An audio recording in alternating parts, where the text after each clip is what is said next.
All right, what's up, guys? Zach Schieffer here, and I want to share with you 8 ways to ensure your ecom emails never hit the spam folder. This is going to be ecom email deliverability 101. All right, so number one here, keep your emails lightweight. So we use a website called imagecompressor.com. You can go ahead and compress your images. So what this does is just make sure that the images in your email don't have a huge file size and take really long to load. Next up, you want to add in HTML text sections. This can help if your deliverability is low. However, honestly, we haven't had too bad of luck with just sending all images in our emails. However, if you are experiencing low deliverability, I would make sure to add in those HTML text sections. Again, we get great deliverability, and our emails, honestly, are mostly images. And then highlighting, color text, clickable buttons, and all these different things that Klaviyo allows you to do, I would definitely minimize all this stuff. It's really going to make your email huge, and you just don't want to really mess with it. Honestly, our emails are just going to be mostly images, and then it might be maybe 20% of it is actually HTML text. Honestly, I think that's a good ratio right there. You could probably stick with that. Asking people to reply to your emails, especially in like a post-purchase sequence, you'd be actually shocked how many people respond, and especially if they know that the founder reads the emails and replies to all the support messages. Definitely, I'd put that in there if your founder is able to do that. Alt text. This is basically just in Klaviyo. You're going to have text that explains what the image is. So make sure to do that. It really helps. It's a marginal increase in deliverability. So I would definitely recommend that. It just tells people that don't have images on what's actually in your image. All right, so this is a huge mistake, and that is blasting your entire email list. I definitely don't want to see you guys doing this. Really what you want to do instead is just send to subscribers who have been active in the last 30, 60, or 90 days. Start with one of those engagement segments, and then you can kind of expand outwards from there. Once your metrics look good, once you have good open rates, click rates, things like that, then you can start sending to a wider audience. You can kind of tailor it. If you're getting poor engagement metrics, tailor it back. Then just start with people who have engaged in maybe the last 30 days and then increase from there.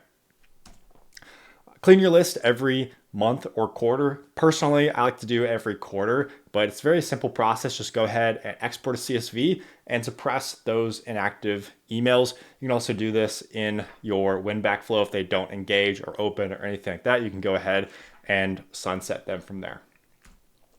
Plain text emails, these are great, especially if it's a very personalized message from the founder. We definitely like to include these, especially around big holidays like Black Friday, Cyber Monday, or you can even do it in your flow. So one thing I like to do is just before the first 5 or 8 welcome series emails go out, I actually like to include a plain text message from the founder saying, hey, you're about to get all these emails and promotions, but I just wanted to say, hey, you're going to get this discount, and you can always reply back to this email, and our founder is going to reply to you. So this is a great one to use, especially with the previous strategy that we talked about of asking for a reply. So definitely make it very personalized and make it seem like your brand is different, because it is. You want to explain that and really speak to your customers one-on-one. That's a great way, and a great way we've gotten engagement and increase our deliverability.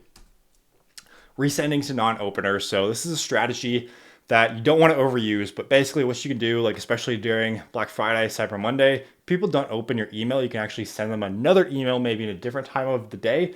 That way they open the email at least one of those 2 occasions, and they can get the promotion and understand what's going on. It's a great way to boost revenue, especially during your big holidays and biggest promotions. However, you don't want to overdo this because it definitely can hurt your deliverability. So just use it sparingly. All right, next here we have not sending to people who have not opted in.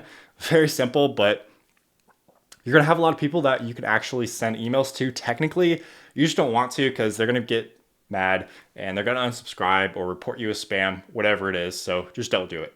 All right, a dedicated sending domain. So we've had mixed results with these. So you just want to make sure to be diligent and warm it up correctly. But it is definitely worth looking into if you're not getting good results with the typical Klaviyo sending domain. I don't think it's the end all be all. I don't think you necessarily need to do this 100% of the time, but just see how results are with the Klaviyo sending domain. And then if you really want to go above and beyond and at least split tested it, it's definitely worth looking into.